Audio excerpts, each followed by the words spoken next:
Mga kapuso, nakataas ngayon ang rainfall advisory sa ilang bahagi ng Camarines Norte. Ayon sa Pag-asa, makararanas sa mga nasabing lugar ng malalakas na ulan.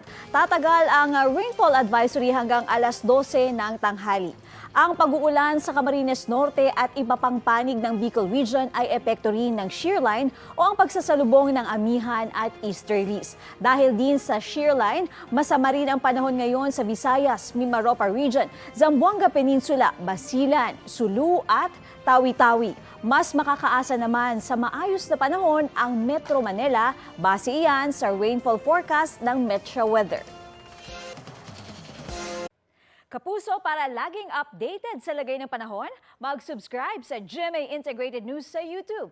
Para sa mga kapuso abroad, bisitahin ang GMA Pinoy TV at www.gmanews.tv.